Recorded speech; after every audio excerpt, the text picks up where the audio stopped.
Tiada yang lebih manis saat bersama dia, mengarungi waktu. Dia kekuatan hidupku, dia pengharapanku. Oh,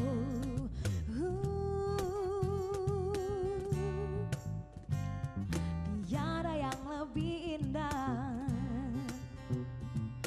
tiada yang lebih manis saat bersama dia, mengarungi waktu.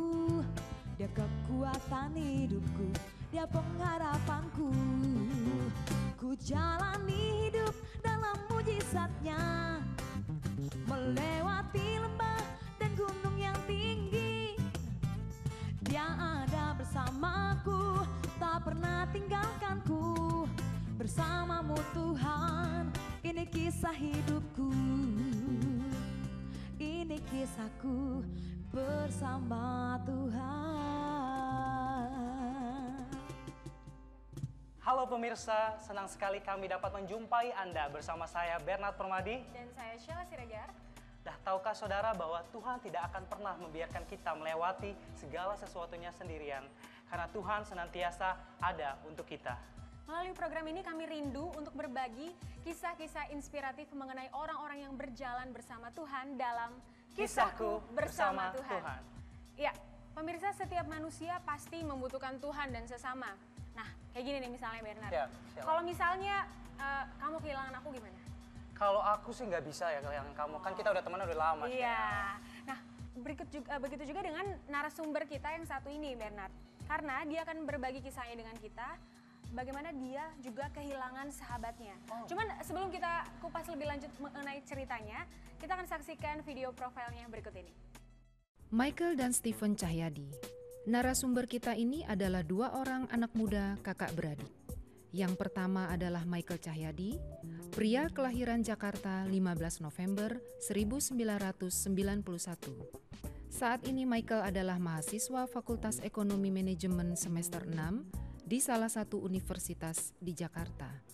Michael yang punya hobi basket ini sekarang aktif melayani di gereja dalam bidang media. Yang kedua adalah Stephen Cahyadi. Stephen lahir di Jakarta 20 tahun yang lalu, tepatnya pada tanggal 17 Juni 1993. Saat ini Stephen tercatat sebagai mahasiswa jurusan sinematografi semester 4 di salah satu universitas di Tangerang. Kedua kakak beradik dari pasangan Bapak Johan Cahyadi dan Ibu Siana ini akan membagikan kisahnya bersama Tuhan kepada kita semua. Nah pemirsa, tadi kita udah sama-sama saksikan ya video profil mengenai narasumber kita pada kesempatan kali ini. Dan langsung saja tanpa basa-basi kita panggilkan narasumber kita kali ini, Michael dan Stephen. Wah, shalom. Wah, shalom. Michael. Shalom, Michael. Halo. Shalom, Stephen. Silakan duduk, silakan duduk. Silakan duduk. Apa kabarnya nih? Luar biasa baik. Bernard sebelumnya nih, ternyata Michael dan Stephen nih kakak adik loh. Oh, kakak beradik. Ini kokonya, ini adiknya. Oh, oke. Nah, boleh tolong ceritakan kepada kita dan pemirsa kronologis kejadian yang Michael dan Stephen alami? Ya, jadi kronologisnya itu kita pergi pas tanggal 2 Juni 2011. Berangkat dari rumah itu jam 9 malam. Jam 9 malam? Ya. Mau kemana jam 9 malam? Tujuannya sih cuma ini ya, cuma untuk hangout, kan kita bercanda-canda, ketemu teman lama gitu, teman sekolah. Dari jam 9 itu kita langsung pergi makan gitu ke Tanjung Duren, daerah kita tempat makan. Setelah itu kita keliling-keliling jalan-jalan keliling Jakarta. Jakarta. Ya. Wah, anak muda nih, Shell. Memang berapa orang yang ikut jalan-jalan waktu itu? Totalnya 7 orang. Sama Stephen juga? Iya, kita ke suatu tempat di mana tuh ada balap-balapan liar gitu kan. Gitu. Kita sempat turun juga, kita sempat nonton bentar, habis itu kita baru pulang. Jam 4 pagi nyampe di daerah Dan Mogot itu. Nah, ya kan kadang kita berdua lagi tidur nih kebetulan. Karena emang kebetulan kan besok kan tuh hari besar kan, mesti kita ke gereja gitu. Jadi kita tidur, kita pilih tidur untuk besok ke gereja. Tiba-tiba ada suara mobil ngedrift gitu kan kenceng, kita dari arah kanan, tuh kenceng banget suara drift mobil itu. Tuh langsung nyemplung ke kali. Ya kita dari tidur itu kita kayak kaget banget kan karena suara itu, kira-kira ada apa nih? Tiba-tiba hitungan detik langsung ke air. Oh gitu. Dan itu langsung penuh, di mobil itu langsung penuh air, lumpur semuanya gitu. Ya pada saat itu yang saya alamin sih dia gitu kan, kayaknya nggak mungkin dong masa satu keluarga tiba-tiba anaknya semuanya nggak ada gitu kan. Jadi pas ada kecelakaan itu, kemudian yang dilihat Michael saat itu udah gelap semua, Gelap udah banget air tuh. semua. Udah air semua, itu gelapnya bener-bener gelap deh pokoknya. Dan yang dipikirkan saat itu adalah Adik dulu, iya, Adik gitu dulu. kan. Boleh dikasih tahu ke pemirsa posisi duduknya sendiri itu gimana? Posisi duduknya kan kebetulan ini mobil rush gitu kan, jadi 2 di depan. Ini si Richie di depan tuh, Richie yang bawa mobil, dia juga yang punya mobilnya. Habis itu si Kenny, di tengah kiri saya, di tengah kiri. Di tengah-tengah itu si Kelvin, di tengah kanan itu Ferry. Dan dia di belakang berdua sama temennya, Hari. Oke.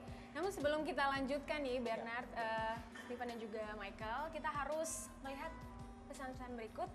Jangan kemana-mana, tetap dalam Kisahku Bersama Sama Tuhan. Tuhan. Ini kisahku bersama Tuhan.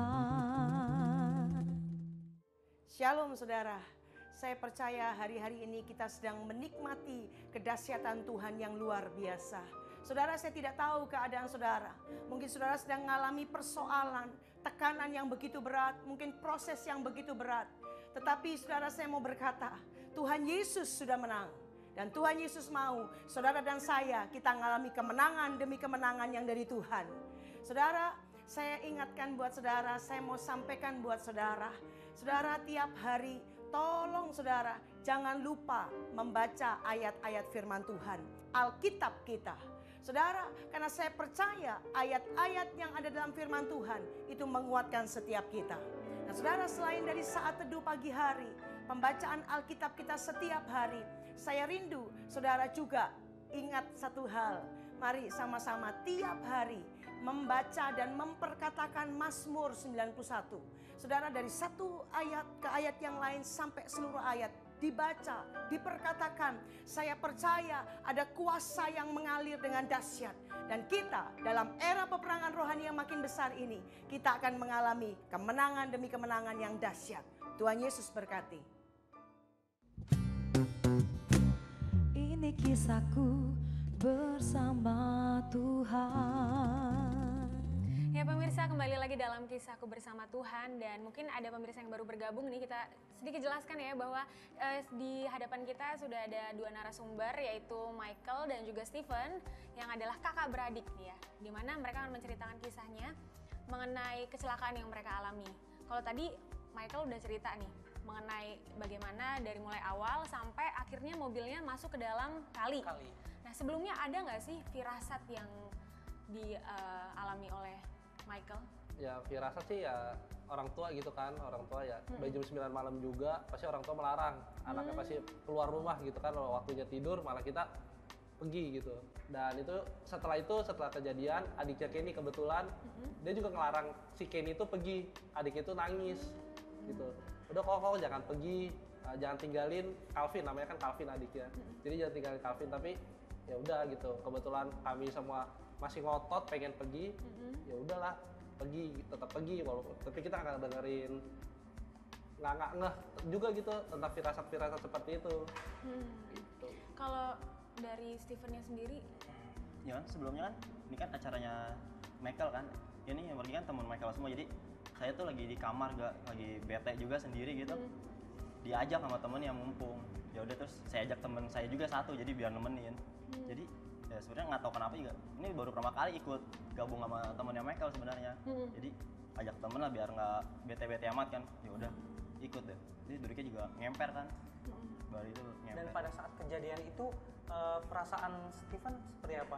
Mengalami kecelakaan? Ya kan pas orang kan lagi tidur juga kan, lagi tidur yang pas dia banting setir bunyi ban ngepot itu otomatis langsung panik gitu, luar panik kan. Iya. Diken Apalagi dikali kan ya, apa namanya? iya kan lewat nabrak trotoar. Sebelum itu pas dia ngepot diken, wah ini yang nyetir lagi bercanda kali ini, lagi main-main, lagi main-main. Ternyata keterusan? Iya keterusan, di malah nabrak, jadi nabrak-nabrak terus tiba-tiba gelap air masuk. Itu panik, ini di mana nih kan, dalam hati ini di mana nih, lagi kenapa nih kan, lagi kenapa nih. Air udah masuk ke kepala, udah nggak bisa napas. Ya mau nggak mau minum air kali ya. 2-3 kali lah minum. Yang Steven pikirkan saat itu apa? Apa kamu berpikir, aduh kayaknya bakalan mati nih gue, atau Iya, gimana? Ya itu pertama. Ya mungkin ini udah lewat lah mungkin. Tapi dalam hati masih pengen berusaha keluar gitu. Masih pengen berusaha keluar kan. Terus pas air udah penuh, minum air kali, tiba-tiba masih ada ruangan gitu buat mulut sama hidung. Jadi begini kita masih bisa napas. Terus masih sempat minta tolong kan. Tuhan tolong. Nah terus Berdoa berarti di saat itu. Tuhan tolong, ya, tolong berdoa saya. juga, iya. Terus pas itu juga masih sempat dengar sih suara si Michael, kedengar 3 suara. Ferry juga nih yang korbannya, saya masih dengar suara dia minta tolong. Nah waktu itu pas masih ada ruangan, nah terus tangan kanan saya ini kayak di bagian bawah sih, saya ngambil mungkin itu interior mobil kali ya, saya nggak tahu apaan, nganga gitu saya cabut, kok kecabut nih, terus diraba-raba pakai kaki, bolong. Ini apa nih bolong nih, ini apa nih? Terus iseng-iseng aja gitu, molosin lewat bolong itu, di keluar pas itu, pas bangun udah di luar mobil, udah bisa ngeliat warga, lihat jalanan. Pas waktu itu baru udah langsung masukin tangan lagi, tolongin. Pertama si Hari yang keluar, kedua dia. Jadi kira-kira lubangnya sebesar apa ya? Kamu nggak bisa ya, kan di melihat dalam air kan. Tapi aneh ya, itu berarti mujizat banget. Mujizat banget. Kemudian dari sisi Michaelnya sendiri, ketika sudah gelap, kemudian kemasukan air, sempat berapa lama sih di dalam air itu? Ya, pas kejadian mobil ke kali itu mungkin ada sekitar 5 menitan. Wah lama juga ya. 5 menitan itu, tapi itu kita bener-bener kelelep gitu, nggak bisa ngapa-ngapain. Panik, pertama pasti panik gitu kan. Di situ doa sama Tuhan jangan panggil aku dulu, aku belum siap gitu. Apalagi mungkin sebelumnya hidupnya masih banyak dosa kan, kayak masih perlu diperbaiki bener deh. Sekali kita masih intim sama Tuhan dulu gitu kan. Setelah itu ya udah nih, dalam hati itu kayak ada semacam 3 isyarat supaya kita itu, kalau saya sendiri sih ya, saya sendiri itu minum air itu. Oh jadi di saat kamu mengalami ketakutan dan bilang sama Tuhan masih belum mau ini dipanggil, dengar suara di dalam hati. Nah, dalam hati tuh kayak kita berasa banget gitu kan. Ya udah kamu minum air itu dan Air itu air apa tuh? air kali itu. Iya. Air kali itu coba tenang dan naikin pala kamu ke atas gitu kan. Yang saya dengan sangat berani tanpa mikir lagi minum deh air itu. Padahal itu kan air limbah pabrik dari Bogor lagi kan, itu kiriman semua. Setelah itu saya coba tenang. Mungkin yang tenang ini yang saya agak bingung gitu kan. Dalam keadaan seperti itu saya masih tenang. Padahal saya nggak bisa napas, saya nggak bisa ngapa-ngapain. Ya udah beraniin aja deh, tenang, palakin pala ke atas. Sama seperti si Steven gitu kan, cuman ada hidung sama mulut doang, ruang gitu. Hal pertama yang saya bisa begitu, panggil adik saya, "Pan, lu di mana?" Dia langsung jawab, "Ya kok, gua ada di sini."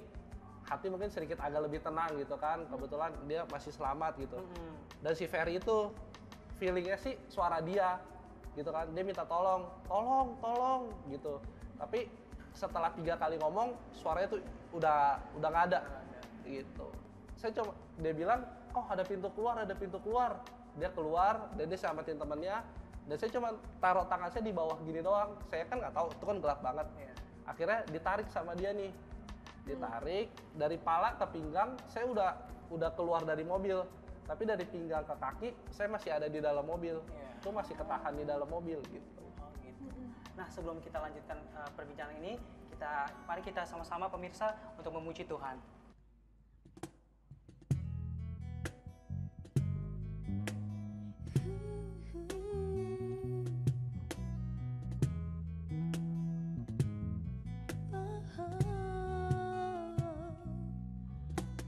Tak terbatas kuasa-Mu Tuhan,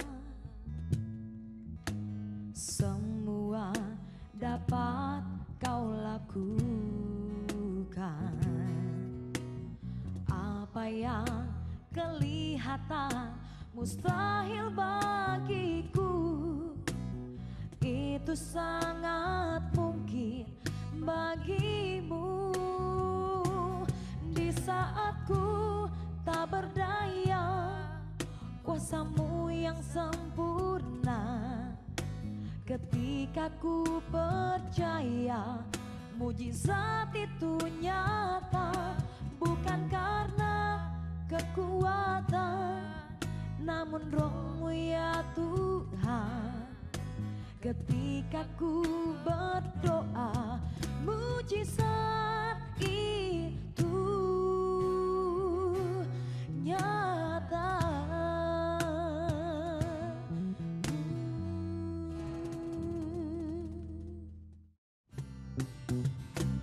Ini kisahku bersama Tuhan. Ya pemirsa, kembali lagi bersama kami dalam program Kisahku Bersama Tuhan. Kami akan melanjutkan perbincangan kami bersama narasumber, yaitu Michael dan Stephen yang lolos dari kecelakaan maut. Iya. Tadi dikatakan ya bahwa Stephen berhasil lolos dari sebuah lubang yang nggak kelihatan karena itu gelap banget kan ya. Kemudian bisa juga menyelamatkan Michael. Nah waktu itu bagaimana caranya? Michael nih tubuhnya besar loh. Iya betul. Gimana caranya? Tadi kan Stephen sempat bilang kan ya, lubangnya itu kecil ya, nggak begitu besar. Ini jalan kecil kali ya soalnya. Karena lubangnya kan di dalam air juga, saya nggak ngeliat. Tak pas kebuka, saya pas keluar, lubangnya emang di ketupan air. Jadi saya tangan gini-gini aja nih ke bawah. Dapat teman saya juga lumayan, badannya lumayan besar lah, tapi nggak sebesar dia. Dia berhasil keluar cepat. Pas nolongin dia, keluarin.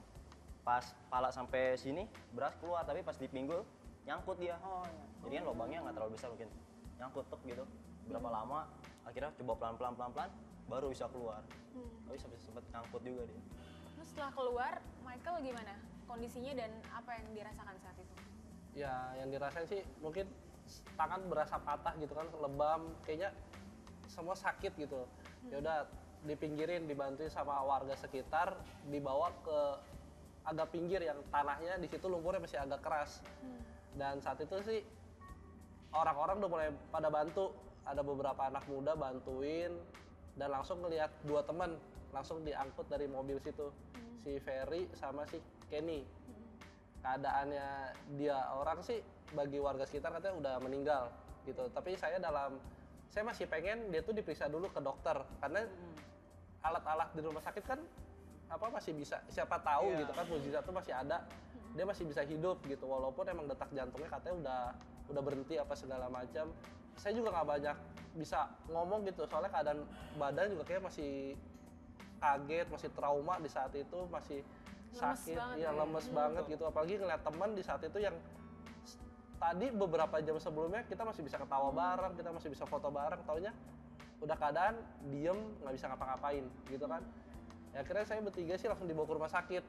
Jadi saya cuma ngeliat dua teman itu doang, yang duanya lagi saya nggak ngeliat dia gimana gitu.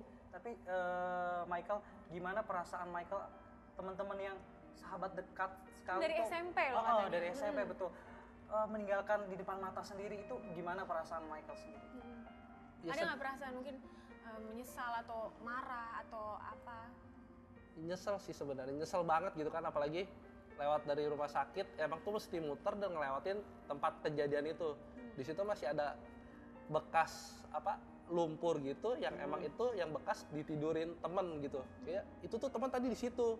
Kayaknya kan dia tuh seharusnya masih hidup, dia masih ke gereja hari ini bareng-bareng gitu kan. Sedih kayaknya, yang tadinya ke kuliah bareng, kayak kemana-mana bareng, setiap minggu kita bisa ngumpul, taunya ngelihat malamnya itu ke rumah duka, ya semua udah pada di peti mati. Kayaknya gimana sih, kayak kehilangan sesuatu yang berharga gitu, walaupun cuma teman, tapi kan ya kita seperti saudara lah, kita cerita bareng, suka duka kita alamin sama-sama gitu. Lalu reaksi orang-orang di sekitar terhadap Michael dan juga Stephen sendiri seperti apa nih? Ya kalau saya sih, saya datang ke rumah duka, pertama saya kunjungi ke tempatnya Richie, itu yang punya mobil, yang bawa mobil juga pada saat itu. Mamanya sih cuman teriak terus gitu, Michael kenapa nggak tolongin Richie, Michael kenapa nggak tolongin Richie. Terus sempat ada perasaan bersalah nggak di situ? Oh bersalah banget, sampai papa itu nyamperin, udah Michael nggak apa-apa, jangan dengerin si tante mungkin terpukul banget. Ya udah kalau om sih bisa mengerti gitu, ini kejadian yang kagak disengaja gitu kan. Ya udah saya ya sedih banget gitu di saat itu. Ya udah dari suaranya mamanya Richie dari masih ada sampai habis dia tuh masih mulutnya tuh masih ngomong terus gitu, saking gimana sih, ini anak gue udah kenapa meninggal gitu. Datang ke tempatnya si Ferry, lagi masuk, yang saya lihat tuh cuman peti mati. Itu Ferry, ternyata dia udah meninggal beneran. Tiba-tiba cicinya datang, kenapa nggak selamatin Ferry? Kenapa nggak selamatin Ferry? Itu dengan raut muka yang bener-bener kesel banget. Kenapa lu bisa selamat? Adek gue kenapa nggak bisa selamat? Gitu. Tapi bagaimana Michael dan juga Stephen nanti menyikapi reaksi orang-orang di sekitar seperti itu? Ya, saya sih pada saat itu banyak orang yang bilang, kenapa sih nggak selamatin? Ya saya cuma bisa diem doang gitu. Dan biar Tuhan aja yang ngejawab itu semua gitu. Saya kan kalau saya ngomong, ya saya juga nggak bisa, saya nggak tahu kayak keluarnya kayak gimana. Ya lu bisa keluar, pasti kan orang gitu kan. Dia ngeliatnya hasilnya doang. Saya bisa keluar, kenapa yang lain lu nggak selamatin? Emang lu nggak ini sama teman-teman lu? Gitu. Lalu apa nih ya, kita juga pengen tahu ya Bernard ya, dan juga pemirsa di rumah, dari peristiwa kecelakaan ini apa yang secara pribadi didapatkan, dapat diambil hikmahnya gitulah dari Michael dan juga Stephen? Ya kalau dari saya sih, pada saat kejadian itu saya nggak pernah berdoa sebelumnya kalau pergi kemana-mana gitu.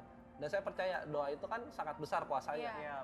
Lewat dari kejadian itu yang saya alamin, saya selalu berdoa kemanapun saya pergi. Biar penyertaan Tuhan tuh selalu lindungi saya. Kalau dari Stephen sendiri? Ya kalau saya sendiri sama sih, kalau pergi kemana-mana, kalau inget baru berdoa gitu. Apalagi kalau pergi jauh lah baru berdoa. Nah terus ada lagi, dulu cuman tahu nih lagu Mukjizat itu nyata, oh iya ini lagu. Cuma nyanyi, nyanyi doang. Nyanyi. Terus kalau lagi komsel juga temen nih, gue gini loh, gue dapat mukjizat ini loh, begini loh. Saya cuma dengerin, oh iya, soalnya saya belum mengalami. Tapi pas kejadian itu, oh ini loh yang namanya mukjizat. Jadi lagu itu cuman bukan sekedar lagu judul gitu doang, tapi oh ini mukjizat emang bener-bener nyata. Udah ngerasain, oh ini yang namanya mukjizat gitu. Udah percaya. Ya jadi sebelumnya Mami pun juga berdoa gitu, beberapa hari sebelumnya Mami berdoa. Mami juga belum pernah ngerasain mukjizat gitu kan. Tuhan, mana sih mukjizatnya gitu. Mana sih mukjizatnya gitu. Dan Mami baru sadar ketika kejadian ini, oh ini toh bener-bener kejadian yang mukjizat gitu kan. Yang gak pernah kita pikirin sebelumnya, ternyata Tuhan tuh jawab dengan cara yang sangat-sangat amazing banget gitu kan. Dengan kecelakaan maut malah kita berdua yang selamat gitu kan. Justru lewat kejadian itu ada nggak perubahan secara rohani yang dialami oleh kalian? Ya kalau saya pribadi sih ya mungkin saya lebih sering-sering baca Alkitab gitu kan, lebih sering berdoa. Ya kalau yang lain-lainnya sih ya saya masih dalam proses lah, yang penting saya terus intim lah sama Tuhan. Kalau untuk Stephen gimana? Ada sih, pasti ada. Mungkin ini kan hidup kedua buat kita, hidup kedua. Jadi banyak yang bilang ini hidup lu berdua nih, hidup kedua nih buat lu nih. Jadi mungkin kalau saya sendiri yang mungkin dulu cuma datang gereja cuma sebagai rutinitas mungkin, yang sekarang mungkin ngambil bagian dalam pelayanan. Iya, ngambil pelayanan. Pokoknya langsung jadi pengurus, jadi lebih mau hidupnya jadi buat lebih Tuhan dah gitu. Terima kasih Michael dan juga Stephen buat kesaksian yang luar biasa. Nah pemirsa, kita bisa ambil kesimpulan dari cerita Michael dan juga Stephen bahwa Tuhan Yesus itu pasti sanggup melakukan mujizat dalam segala aspek kehidupan kita. Dan juga tadi mungkin Michael sempat bertanya nih, Stephen juga dan mamanya mungkin bertanya, mana sih mujizat, seperti apa sih mujizat itu? Dan ternyata justru Tuhan menyatakan mujizat lewat permasalahan, lewat pergumulan yang ada.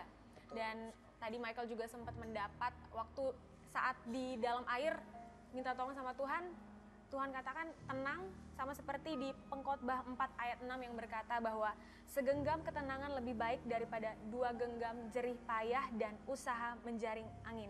Jadi dalam menghadapi persoalan tetaplah kita percaya pada Tuhan Yesus yang sanggup melakukan mujizat, karena mujizat masih ada.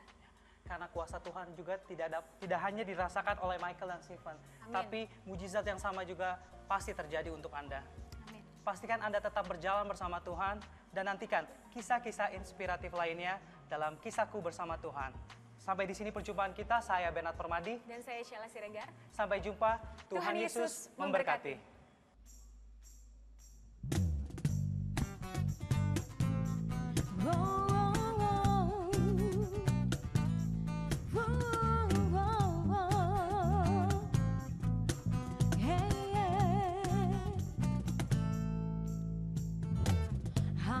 Kau milikku di surga.